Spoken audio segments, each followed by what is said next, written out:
USS John McCain collision, 9 crew members still missing.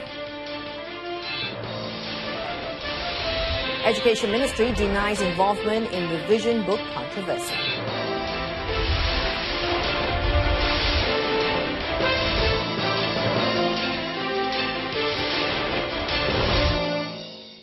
Good afternoon, you're watching News on 2. I'm Jessica Lee.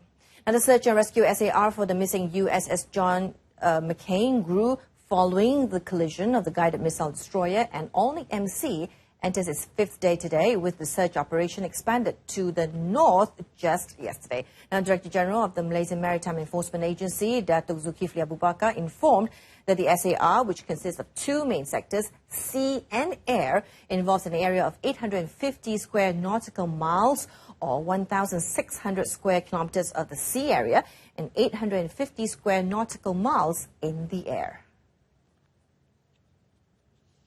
The body of a crew member, a third-class electronics technician, Kenneth Aaron Smith, aged 22, from New Jersey, was found on Wednesday. In a statement, Datuk Zulkifli said the SAR unit, led by Maritime Rescue Sub-Centre, Maritime Malaysia, was assisted by the Royal Malaysian Navy, RMN, Marine Police, the Malaysian Army and the Marine Department of Malaysia. Based on the movement of sea waters, Datuk Zulkifli predicts the movement will head towards the coast in the north, heading towards Pulau Tioman. Indonesian Navy ships joined the search and rescue efforts with its 4 sea assets, which are KRI Krit, KRI Pulau Rusa, KN Purworeja, and RB 209.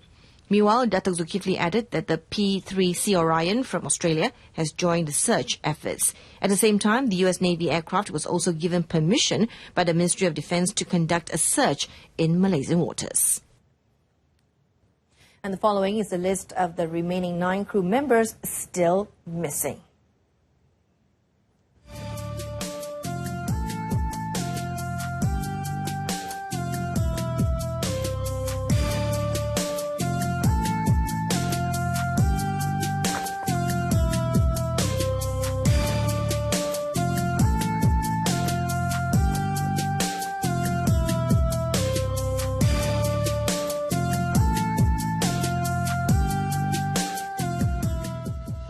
Let's hope they will be found soon.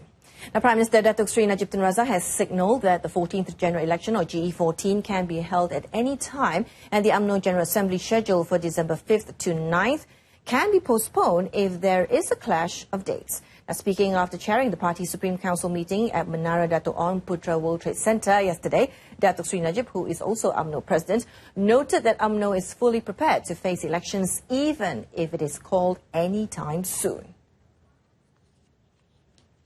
Election boleh diadakan pada bila-bila masa. Malah tarikh Perhimpunan Agong ni, kalau ada election, kita tangguh je Perhimpunan aja. The Prime Minister remained optimistic about voter sentiments as he noted the increase in people's support for the government. The Education Ministry has dismissed allegations that it has changed the facts of Malaysian history by not stating Tun Dr. Mahathir Mohamad as the 4th Prime Minister in a Form 3 book on civics education. Now, he added that the book had gone viral on social media, was not a ministry's publication. The ministry said that every textbook of the ministry was written based on the curricula and facts of that time in history. It also said that it had never issued any written or oral order to schools to take down photographs of Tun Dr. Mahathir. Expressing regret over the allegation, the ministry said it had lodged a police report seeking action against the publisher and those responsible for circulating the false information on social media. The ministry also urged social media users to stop circulating the false information so as to prevent it from becoming a polemic that could disrupt the well-being of Malaysians. A Year 1 pupil of a boarding school in Kapit, believed to have been severely beaten by his Year 6 senior last Tuesday, died at the Cebu hospital yesterday. Sarawak Police Commissioner Dato' Amir Awal said the victim sustained multiple wounds and bruises on his head and body and died at the Cebu hospital at 3:30 p.m.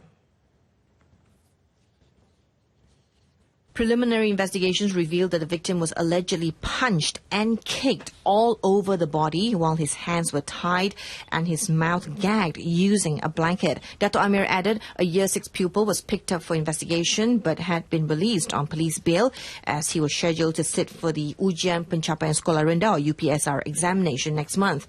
The case is being investigated under Section 302 of the Penal Code for murder. A man and his daughter were killed after their car burst into flames in a four-car collision at Kilometre 9 Jalan Kluang, Batu Pahat, Johor at 8:30 p.m. yesterday. The victims, Muhammad Irwan Shah Muhammad Yusuf, 36, and his daughter Nur Shazana Nani Muhammad Irwan Shah, 17, were killed immediately after their Perodua Myvi caught fire after the collision. The victims sustained 80% burns to their bodies. Now, Batu Pahat Police Chief Assistant Commissioner Abdul Wahib Musa said the accident occurred when the Myvi, which was travelling from Sri Gading towards Batu Pahat, lost control and hit the road divider before landing on the opposite lane.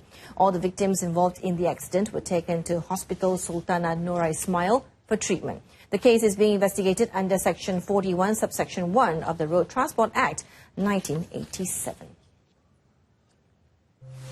The government to collect public feedback first before deciding on the Mamali RCI.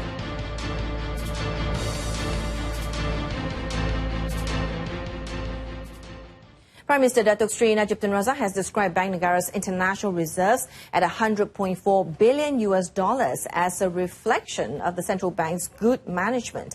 Now, in his Twitter feed yesterday, Datuk Sri Najib praised Bank Negara's good management towards a strong international reserves level in line with international standards. Last Tuesday, Bank Negara said its international reserves amounted to $100.4 billion as at August 15th this year. Bank Negara's latest international reserves figure rose from $99.4 billion as of July 31st this year. Bank Negara said in a statement that the reserves position was sufficient to finance 7.9 months of retained imports and is 1.1 times the short-term external debt. Now, on another matter, the government is studying various views before making a decision on whether it will form a Royal Commission of Inquiry, or RCI, on the Mamali siege. Now, according to the Prime Minister, the government has not rejected the possibility of holding the RCI, provided that it centres on establishing facts and truths about the incident. Kita tidak menolak kemungkinan ada RCI mengenai Mamali, tetapi keputusan muktamadnya kita buat bila sampai pada masanya. Datuk Sri Najib added that the views of many, including those involved and affected, will be considered before making a decision. The Mamali incident, which took place in 1985, saw 18, including 4 policemen, killed in a bloody clash between authorities moving in to arrest past figure Ibrahim Mahmud, more popularly known as Ibrahim Libya, and the villagers defending him. A former Bank Negara dealer has told the Royal Commission of Inquiry, or RCI, proceedings into the 1990s Bank Negara Malaysia Foreign Exchange, or Forex, scandal that he had conducted the highest overnight trading at $800 million. Now, the sixth witness, Fizaman Nur Muhammad Nasir, 53, said the limited amount given to one dealer was $30 million. Thus, an amount that exceeded the capped amount was done at the management position level. Meanwhile, the fourth witness, Wong Yu Sen, a former audit manager with Bank Negara, said there was a written policy in Bank Negara at that time regarding forex trading, but it was not comprehensive. He said there was a check and balance system pertaining to foreign currency trading by Bank Negara, but only at dealers level and not outlined clearly for the level of deputy manager and above. He added that he did not know if there was any adjustment being made on Bank Negara's financial annual statement for the purpose of covering up the central bank's losses in the forex trading. The Maybank's collaboration with American Express for the launch of its new product is targeted to generate 160 million ringgit of customer spending in a year. Now, speaking at the launch yesterday, Maybank Malaysia's head of Community Financial Services, Datuk Hamirullah Borhan, revealed that the product, American Express Cashback Gold Credit Card, is expected to add 20,000 card members to the 1.9 billion card base of Maybank within 12 months. According to Dato' Hamirullah, Maybank is positive in terms of the growth of credit cards, given both the large card base as well as a steady 5% annual growth rate. Examples of the simple features of the product include 1% cashback on local spending, 1.5% cashback on overseas spending, all paired with no minimum spending and no rebate cap, resulting in unlimited cashback. Maybank is targeting 20,000 cards and 20,000 new membership for this card within this first year. And of course, the targeted segment are the affluent and above customers, which are earning average 30,000 annually. These are the target segment for these cards. Maybank is a leading player in the cards business in Malaysia with more than 20% market share as of July 2017. Both spending and asset quality are on an upwards trajectory as well. Malaysia is still going great guns in SEA Games.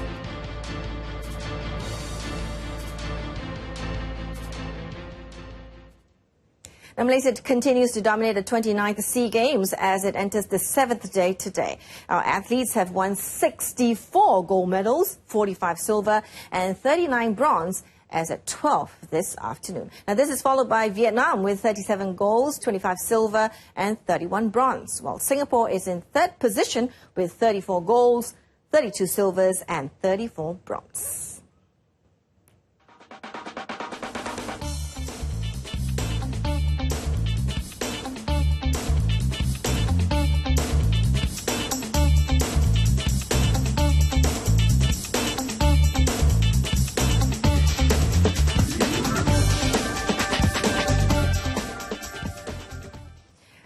Jing-en broke the SEA Games record to retain the women's 100 meters breaststroke title for Malaysia in the swimming competition at the National Aquatic Centre in Bukit Jalil.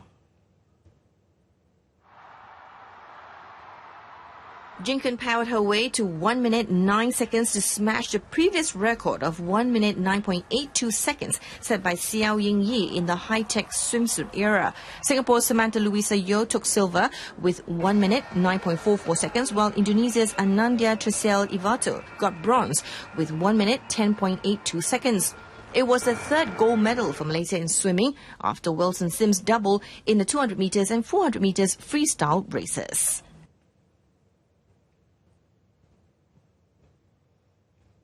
I never thought Samantha could go that fast, and obviously the last 25, in the corner of my eye, I could see her kind of catching up, so it kind of pushed me a little. So heading into these games, I wasn't doing very well, especially at the man nostrum, and I kind of picked myself up and I said, I'm going to win a gold medal. So 2 months, I trained really hard, and I'm just really glad and relieved. Now, another teenager, Grace Wong Siu Mei, also broke the SEA Games record in the women's hammer event. She won with a hurl of 59.24 meters at the National Stadium in Bukit Jalil yesterday. The 17-year-old from Sarawak erased the previous record of 56.57 meters set by Thailand's Minkamon Kumpon at the 2015 Singapore SEA Games. The Form 4 student of Bukit Jalil Sports School, BJSS, said that she was confident of breaking the Games record as she holds the national record of 60.99 meters set in South Korea in April. Wong dedicated the medal to her mother, Lina Awaru of Papua New Guinea, who died in April due to an illness. The National Women's Lawn Bowl squad delivered the first gold medal for the sport at the National Lawn Bowl Centre in Bukit Kiara. Then the National Women's Force team comprising Nur Hashima Ismail, Nur Ain Nabila Tarmizi, Nur Fidra Noor and Nurul Alyani Jamil defeated Philippines, who fielded Marisa Baronda, Nancy Toiko, Nenita Tabiano and Sharon Holters 24-14. Playing on home ground, the national squad led in accumulating points, but the Filipinos fought back at the 8th ends to take the score to 15-14 at 14th ends. The national team under coach Syed Muhammad Syed Akil bounced back with an additional point at 15th ends to widen the score to 19-14 before completing the match with a 10-point margin. National team manager Abdul Hadi Rasib praised the team for showing great resilience to strong challenge by their opponents. This is the 5th goal by captain Noor Hashima since taking part in the SEA Games in 1999. Today, the final round of the men's triples was at 9 a.m, while the women's triples will be held at 3 p.m. at the same venue.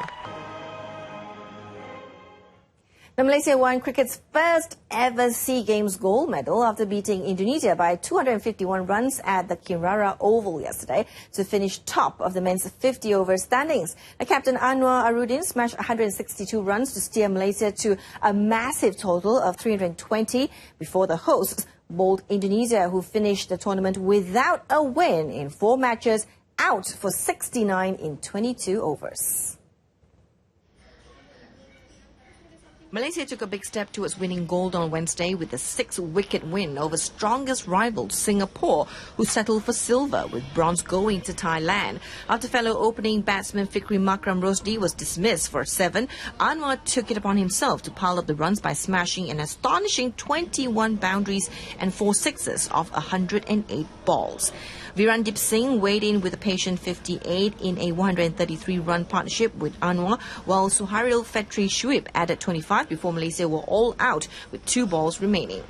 Indonesia advanced to 45 for 1 in 11 overs, but once opener Anja Tadarus departed late before to Anwar Rahman, their innings fell apart as they lost their next 8 wickets for 24 runs.